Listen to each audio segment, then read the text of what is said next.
Good morning, my brothers and sisters. Welcome to episode 16 of Be With Me. Here's the title for today. Are you hardcore? Question mark. Then you should know for certain. All right, so here's the story. Is Peter, the Holy Spirit has come upon at least 12 or maybe more of the Galilean Jews who have been visiting Jerusalem for Passover, and another group of people have witnessed the Holy Spirit come upon them and speak in tongues, and they hear them in a miraculous way into their own languages, and their own languages are from hither and yon, 1,000 miles north, south, east, and west. And here he is in Acts chapter 2, and he's talking to Jews, and he's going to call them brothers. Listen to this. 2:29, brothers, I may say to you with confidence about the patriarch David, that he both died and was buried, and his tomb is with us to this day. So he's saying, David, your beloved number one prophet guy, he is dead and gone and buried. Verse 30, being therefore a prophet, knowing that God had sworn with an oath to him that he would set one of his descendants on his throne. So he's referring to a sweet passage in 2 Samuel 7:12, where it's really a beautiful chapter if you want to just have all these great feelings about the Lord and David. Read that chapter. David is not complaining. He's noting that he's in a nice palace. He's got a nice house, and the Lord's house is in a tent, and he says, I want to build a house for the Lord. And then the Lord speaks to him and says, hey, that's really sweet. Go ahead and build me a temple, but I'm going to build you a house. And he talks about David's legacy, and he says, I'm going to put somebody on your throne forever. Here it is in 2 Samuel 7:12. This is the Lord talking to David. When your days are fulfilled and you lie down with your fathers, in other words, he's referring to the same moment here as Peter. In other words, when you're dead and buried, I will raise up your offspring after you, who shall come from your body, and I will establish his kingdom. He shall build a house for my name, and I will establish the throne of his kingdom forever.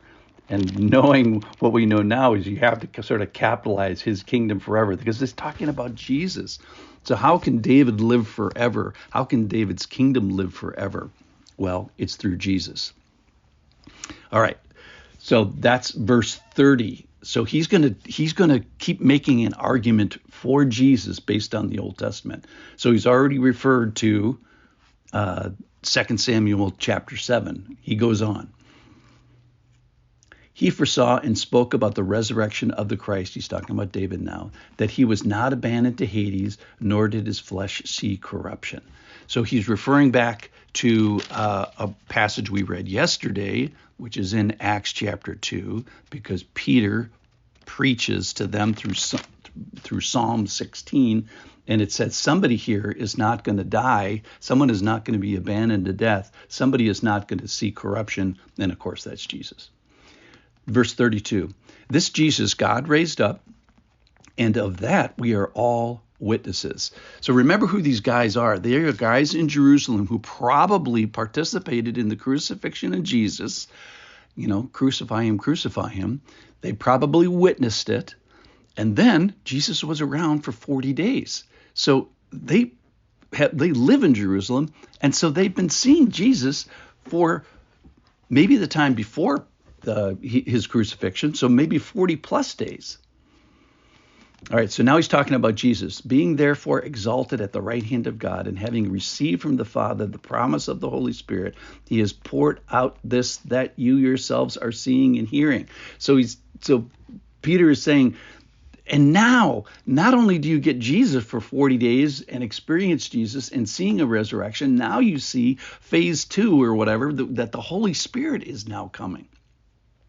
So then he makes yet another reference to the Old Testament. This is from Psalm 110, where David, I'm going to read this from Acts chapter 2, verse 34. For David did not ascend into the heavens, but he himself says, Then he's quoting now from Psalm 110. The Lord said to my Lord, sit at my right hand until I make your enemies your footstool. So David is referring to the Father, that is the Lord that's mentioned first. The Lord said to my Lord, and he capitalizes this Lord. Now he's referring to Jesus, sit at my right hand until I make your enemies your footstool. So 3 passages from the Old Testament, Psalm 16, Psalm 110, 2 Samuel chapter 7, all these things, all you good Jews, you should know this. I'm making an argument to Jesus. You saw the resurrection, you saw the crucifixion, you specifically killed him. All right, verse 33, back to Jesus. Verse 36, let all the house of Israel therefore know for certain that God has made him both Lord and Christ, this Jesus whom you crucified. So the conclusion is, let all Israel know. Now you guys are the Israel of Israel. You're devout Jews who live in Jerusalem, and even more, the ones who have converted to Jerusalem, moved 1,000 miles, live in Jerusalem. You should know for certain, based on all this Jewish stuff, all this Jewish history, Psalms and the people that you respect from the Old Testament, they're all pointing to Jesus. The Old Testament is Christocentric, if you will, and Peter is describing it from Joel, Psalm 16, and Psalm 110, and the history of David. So this guy you killed, he's part of the Trinity. He's God. He sits at God's right hand. He has authority. And, oh, by the way, is currently pouring out the third member of the Godhead, and you have been witness to that. You literally saw it a few minutes ago, and tongues of fire. You heard it first, then you saw tongues of fire, then you heard people speak in your own language, the wonders of God. And here's the final thing. He leaves us like drop the mic moment, and that's how we're going to stop today, is he says to them, essentially, what are you going to do about it? Are you a devout Jew? Are you a hardcore? Do you know the Old Testament? Are you one of the religious goody-goodies? Then stop mocking.